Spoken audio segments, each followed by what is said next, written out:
Without further ado, I'd like to introduce the first presenter. That will be Chloe Glynn, who is a teacher of biology and environmental science at Furness High School. Good evening, everybody. Thanks for coming out tonight. So I will do some screen sharing eventually, I think. The first thing was just like try to start as early as possible. So when I was in high school, we had a teacher who had suggested, even if you don't know where you're moving, to just start writing things out, your brain will start working on it subconsciously. So as soon as you can get started on a writing project, definitely do so. I'm gonna pull up this screen share. My second piece is like, whatever your topic is on, just like, but whatever makes you interested in the subject. Like as a teacher, you're also a learner, and like whatever brings you that great pleasure of like, why did you pursue this topic? Like what makes this interesting to you? So when I took it in the fall, it was on critical minerals, which I enjoy the sciences of it. How do these technologies enable our future? But I am a big geopolitical history nerd. So I was just like, oh my gosh, the economics, oh, these maps, oh, the devastation. And so I was just going through like 18 tabs open on my screen at one time because that's my pleasure of it. So when I did have 18 tabs open, because I found this like how the presenters presented it wasn't always what my interest was in the topic. So I needed to keep things organized. So I just made a table with here's the summary and here's the citation. So I just went through and was like, all right, here's who wrote it. Here's what the summary was, why it was useful to me. And I think this is like more pages than it should have been. And then at the end, like any picture that I found relevant, like, oh, maybe I'll use this later, just plop it in there as I was going along. So as I'm doing those readings, or like, oh, this might be useful for a student, I might make a note like, this is a reference for me versus this is a reference for students. And then at the end, just like very, very, sorry. I haven't been back here for a while. I was very excited about the material, just dropping in some standards as well. Like, oh, right, if I present it this way, here's another standard that I could use, just plopping it in. Okay, this one will work, this one could work. If I go this way, here I already have the standard ready to go. And then just like, I didn't use this outline or like eventually, but just even making a short outline for myself was super helpful. Okay, here's where I might go. Here's some things that are kind of interesting. So yeah, like an introduction, politics and economics. This was the extracting and processing was more what the lecture was about. So just like what, can I connect it to environmental and social hazards that the kids are into? So definitely doing a summary or like what was called again? Outline. Doing an outline was super useful for my writing. And then I pulled up the curriculum narrative because I referenced a lot of existing lesson plans. So you can do that as well. Like if somebody else has a lesson plan ready to go on, oh goodness, the relationship of carbon dioxide and temperature. So I didn't have to invent this whole lesson. I just needed to make an introduction. How is this relevant to critical minerals? Somebody else could support you if you have some like the groundwork ready to, you could incorporate somebody else's work so long as you cite it and make it yours and relevant to the topic as well. So I think, yeah, that was very helpful. And as, I don't know, what's your name, Danina mentioned that like looking at the existing lesson plans is like super crucial as well. Like they're great framework. If you haven't already done that, like she has, like absolutely should be the first starting place. And I didn't know what else to say because I thought 10 minutes was a lot of time. It was a lot of fun because I made it what was interesting to me, and we're all learners as teachers. So try to pursue that thread and make it, that part is contagious to your students. If you really love it and are interested in it, usually the kids can see that. So thank you. Chloe, that is a really interesting summary of some of your thinking behind the unit. And it looked like what you showed us was your notes document, with the thoughts that you collected along the way. How did you get from there to the prospectus?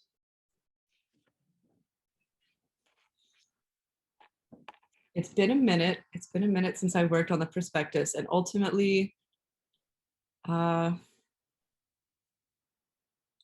guess it was like, this is why I'm like, the prospectus was like, this is what is so compelling to me. It was like 5 paragraphs of like, this is why this issue is important in the world. This is why it's important to me and my students. And this is the methodology that I'm going to use to make it more relevant to them, with some grounding in the like the research of education of like, why is this methodology you're supposed to be engaging for your kids in particular. So I think that, and then standards as well, standards and a rough timeline. So, here's how I expect it to unfold. And it changed quite a bit over the course of developing the final presentation. But yeah, it was good. Yeah, those are great questions to ask. Why is this important to the world? Why is it important to my students? I would say if you can answer those questions, then you have the basis for a really good prospectus. And then maybe you could tackle the why of the methodology and so on. But just those 2 first questions, I think, are really critical. So that's great. Anyone have any other questions for Chloe? I have a question. Oh, yes, please, go on. Sorry, so just looking at your prospectus from last year, so I see you have this, you have your explanation sources, for the standards, and then you have how you plan it out. So how did I guess I just, what is the appendix about? Let me look at it again. I think that's the things that you're actually gonna maybe use with the students. Okay, so that's like more the student facing summary of like, these are some of the documents you might actually wind up giving to students. Okay, that makes sense. Thank you. And I want to clarify, you don't have to have an appendix in your prospectus. Eventually you will need one in your final unit, but if you choose to put one in your prospectus, that's fine. There are multiple ways of doing this. Okay, so then let's go to the second presenter, Katie Miller, a teacher of English speakers of other languages at Gilbert Spruance Elementary School. All right. So I took a Southwest Native American art class. I'll talk a little bit about my unit and then some tips and everything. I think one thing that I like to do, I guess, to start out with a tip, because Chloe did that, I thought that was a good idea. I like to take notes as I'm reading, because the reading kind of comes at the beginning. So I like to as I'm reading some stuff that stuck out to me, I would just write down quotes and keep it in Google Docs, and then that kind of helped me form things. So my unit was building off of how they read about fiction and nonfiction about Native American life. I wanted to do something hands-on and project-based, and I wanted to use thinking routines and discussion, and the goal was to build language and to create a artifact display. I kind of thought about, what do I want them to do with this material? So they created artifacts from that kind of represented their home cultures and created labels for them, and use sentence stems and things to talk about these artifacts after learning about the Native American artifacts. And we during the unit, we read a lot of firsthand accounts of the artists making them, because that was a big part of Southwest American Native American art, was the firsthand perspective of the people creating the art. And I'm kind of have each section just things that I thought about during them. Hopefully it's helpful. So the abstract actually is, we wrote it after everything else. So this kind of is a summary of everything. So the problem statement is kind of more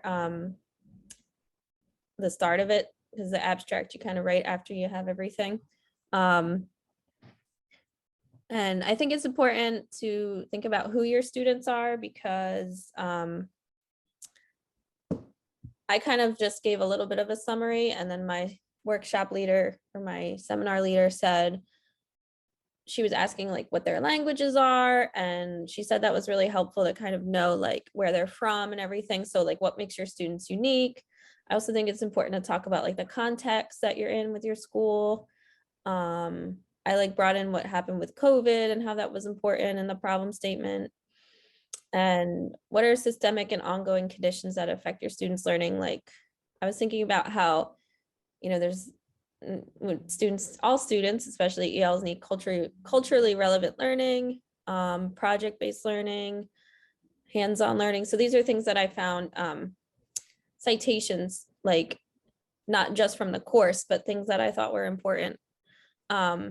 Just thinking about what these students need in the problem statement. And then the unit content is kind of more broad strokes of what is going to be in the unit. And I did more of my citing there. Like, for example, here is like, I was talking about using video, pictures, and drawings. So this is where I cited something about using multimedia with ELs and why that's important. So, and then the content objectives, as I understood, you don't have to make them like, what are those called? Like the course standard. It's more like just a specific statement about what students will do. Like I wrote, this is an example, students will write sentences and short descriptive paragraphs to describe the Pueblo and Navajo artifacts using sentence stems. So just like a specific and kind of a list. I made it a list in mine. I don't know if I can also put a link to the unit at the end because it might be easier to see it. Yeah, and the teaching strategies is more of a narrative. And I think someone was asking, the timeline. I think like it depends on what you want to do. So that helps to kind of frame it. When will it be completed? So I was talking about for myself, it'll be 2 weeks. And integrated into the literacy block. The first few days will be thinking routines, looking at pictures of embroidery, weaving, and pottery. And then I went on to like talk about kind of just overarching, like, and then the next few days will be, so not as detailed, the teaching strategy part. And then classroom activities was where I broke it down day by day, and I kind of used like a heading and a lists form. I think there's different ways of doing it, but I thought this was like the most straightforward. And then like reading and building visual vocabulary days 4 through 6. This is just an example. And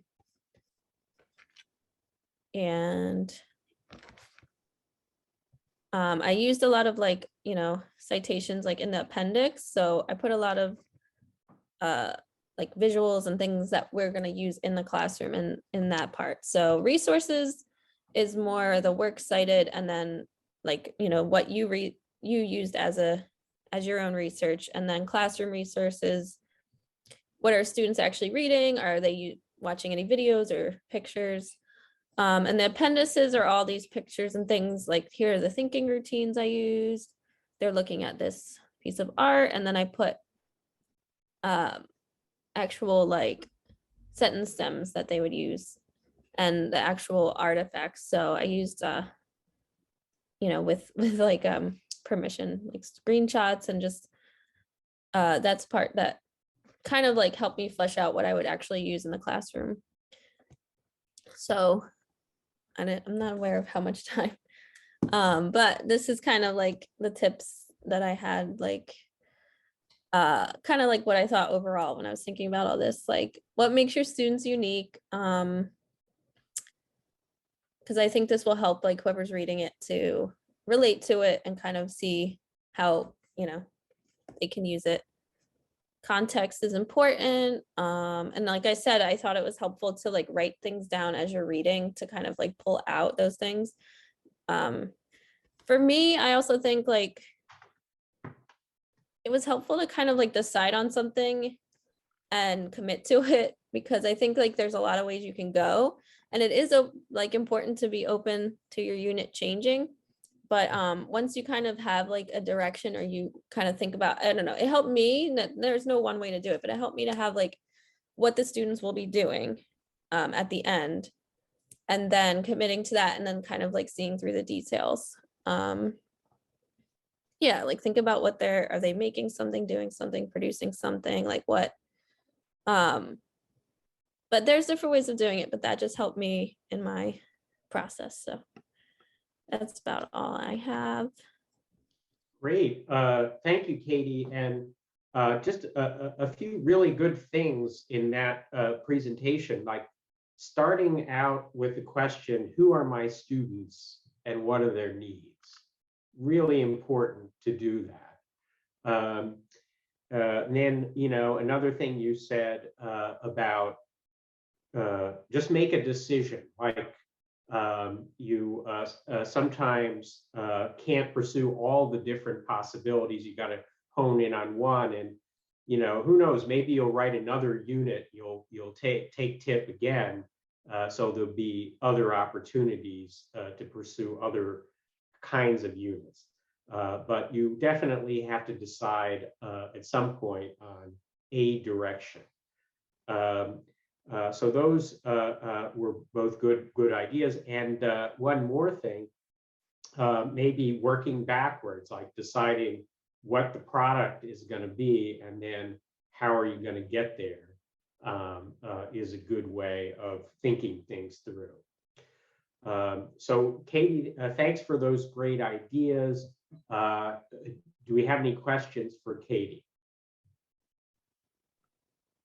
Thank you all for listening and your participation.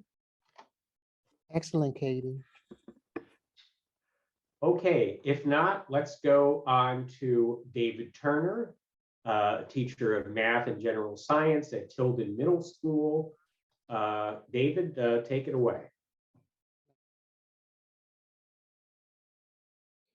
Okay. Now this is how my thinking went in developing my curriculum unit. I thought of it, I had to lay the foundation, starting off with the perspective. So I looked at the global issue, then I brought it down to national, then I zeroed it down to the state issue, then I zeroed it down to the city, because ours was on renewable and non-renewable energy. And it was well over my head, so I had to break it down where I understood it so my children could understand it.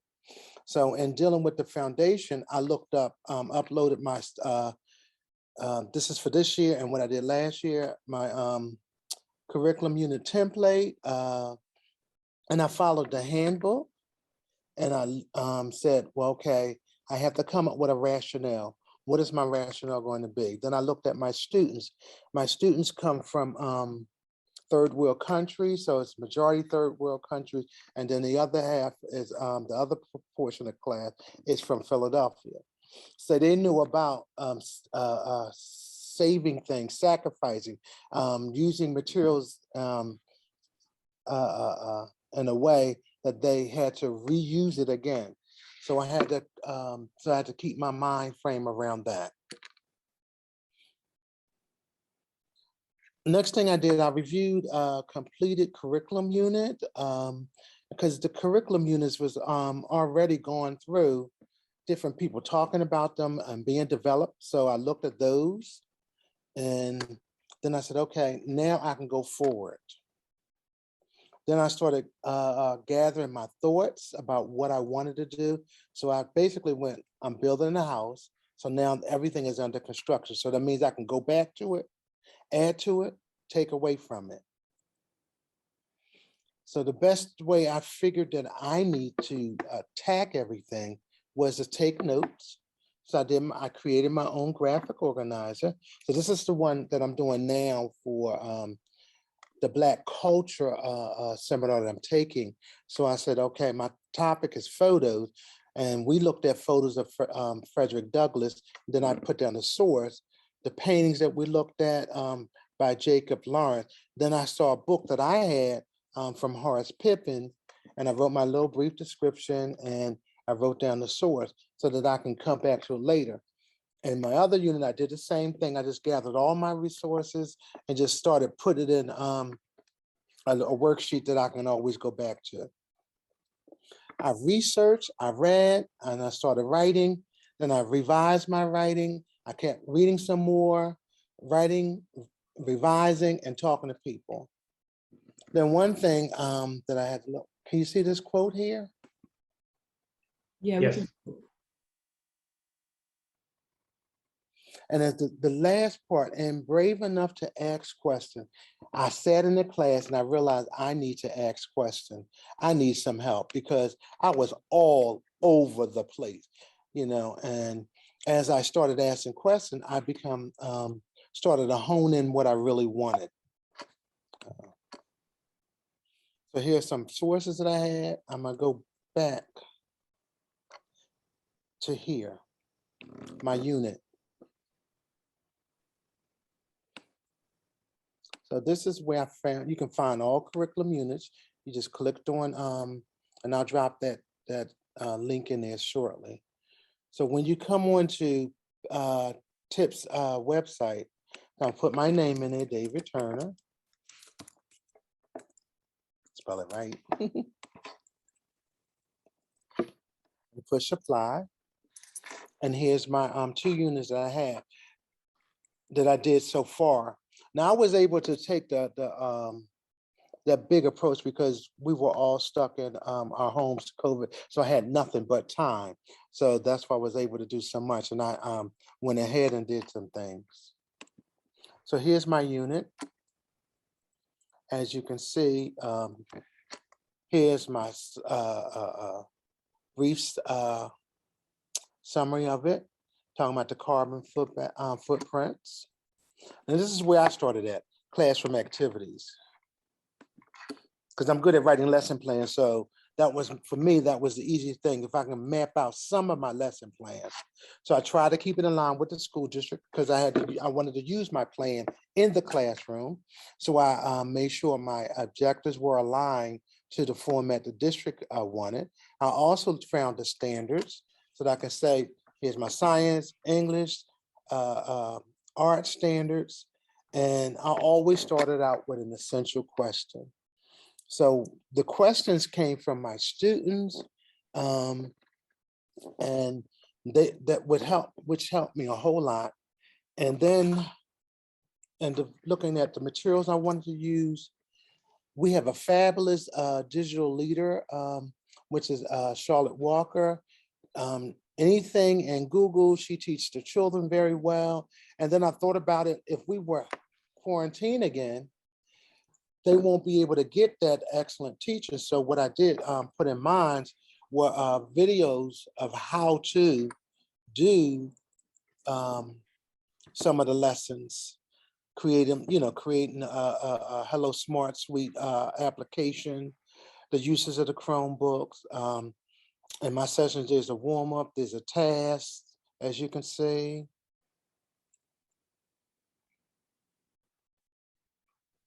So I tried to make it really simple. I'm gonna go back to my content.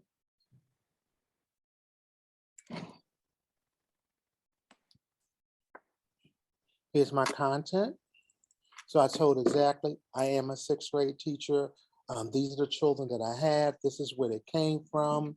And what I wanted them to get out of it, that renewable, switching from non-renewable resources to renewable was an effort that the country was trying to implement, and the state of Pennsylvania and even the city of Philadelphia, they have a 10-year plan. And I said, who knew that but those that write these thick documents. So in reading them, I found ways to relate to the children. Like we have trolleys running through our cities. And one day the old green trolley that's almost 100 years old came through, and the kids said, well, why is that different from the other one? And we was talking about how that takes in less energy, and that's one way they're conserving energy is through the use of electric as opposed to gas. So we were making connection for those within the city, and the kids that were from out of the, different countries were able to tell how they would take and use electric sparingly so that they can save it. In their minds, they were renewing it. And here's my content objective.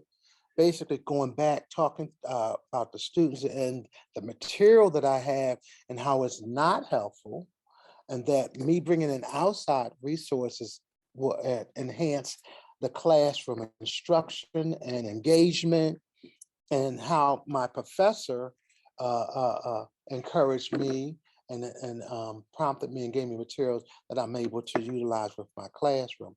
And that's how I came to this particular topic, talking to my professor, talking to the kids, and even talking to my colleagues in the classroom. And my teaching strategies, I used a constructive approach, having an essential question, and then the kids going back, trying to answer those questions. And I did students at the center, where they were the focus and they were drivers of the lessons, even though some things were already planned out for them. And that's basically it. Thank you, Dr. Turner, for that presentation. I just want to point out a few takeaways that I think everybody should have. For one thing, the idea of starting with the lesson plans. Like some of you, I know I fall into this category, are concrete thinkers. If you can start with something concrete and then work your way to the bigger picture, that might be the way to go. Also, starting with this idea of who are your students and how do you adapt this material that might be fairly complex to their level. I can imagine in a seminar like renewable energy with the seminar leader, Jorge Santiago Aviles, he teaches at a pretty high level, and it might take some doing to distill from that content that's appropriate for middle school students. So it's very important to think about that from the beginning. And then finally, asking questions, a very important thing to do. Ask your peers, ask the seminar leader, run your ideas by them and see what they think. You can learn so much in this program from the people around you. With that, let's wrap up the presentation portion of the program. Actually, before we do that, are there any questions? Yeah, Katie. Thanks for sharing. That was awesome. I was just wondering, when you were talking about like having students ask questions, I was like curious how that went. Like, did you have like procedures where you had like a web, or were you like just like how much you planned and how much you like went with what they were interested in? With mine, we have a time called Smart Talk. So during Smart Talk, they present their ideas and their thinking, and everyone has a chance to say what they agree, what the evidence was, how to clarify things or disagree. This is because that's coming up in reading and math. So that's the time that we have discussion. So every morning we have a time for discussion. And I try to include it as a part of their sessions when I teach math and when I teach science. And you'll find the kids, once you get them engaged in something they like, they are so cooperative. They're like, no, we're going to do this. I want to do this now because we're having so much fun, Great. And he also provided materials for us to do hands-on activities with the kids, the children. I just want to add to what David and everybody presented, that sometimes it's helpful to sort of test run it with your Mhm. current students, see how excited they are. Like some years I would do just one little activity that I really want to do with them to see Mhm. if it works. And then as you're doing it, you're designing it. And if your students having fun, I think then you're more likely to want to like write more. And the other um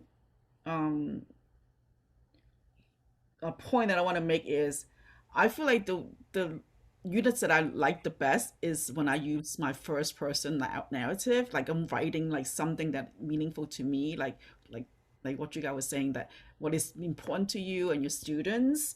And then also like when I'm learning something new, I want to write some more.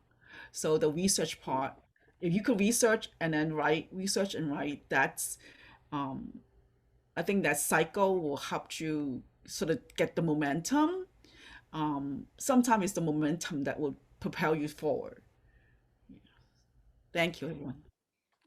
And one Great. thing I forgot to say, Ed, always try to devote even a little bit of time. If you devote a little bit of time every day, even if it's 10 minutes, and you'll find that you'll start getting into you and say, okay, I like this. Oh, let me try to find more information and come back the next day. Let me add to it. Yeah, yeah, and you're talking about as your process of writing. You should do a little bit each day. Uh, yeah, that's so important, and I want to encourage everybody to do that. And also, I love Lisa's idea of trying out the units in the classroom. As you're developing, trying out your ideas. I have just like I'm someone who needs to understand the scope as I Mhm. get started. And I've looked at a bunch of different sample units, or not sample units, I guess previously successful units. And Mhm. I'm seeing a very wide range of how long a time, like how many class sessions for a given class a unit conveys. And so when I sat down last week to start laying out my prospectus,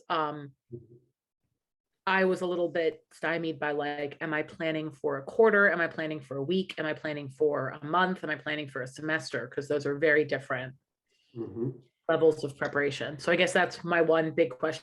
And then my sort of related question similarly is, what is there a sample or an example prospectus that we could see so that we understand what, this is just my first time doing the seminar. What is the expectation? You know, what do you feel like it is most effective for us to have by March 24th in order Mhm. to? Well, those are both great questions. I would say to the first question, what should the scope be? You should create a unit that you can use in your teaching situation. So if you anticipate just having 1 week to do this unit, then write a unit for 1 week. If you anticipate a larger portion of your time, then make it bigger. Or it might be a unit that is divided up into chunks and revisited throughout the year. So I would say, look at what your potential is to introduce this material and design it that way. To the second question, what should the prospectus have in it? What's a model to look at? The prospectus should be a summary of why you want to introduce this material. What problem is it going to solve, or what is it going to do for you that you may not already be able to do? And then it should include a reading list. What material am I going to go through in order to write this unit? Now, as far as models go, I plan to send out a few that you can look at. In the meantime, ask your seminar coordinator what their their last prospectus looked like. They'll share that with you, and I'm going to encourage seminar coordinators to do that in all the seminars.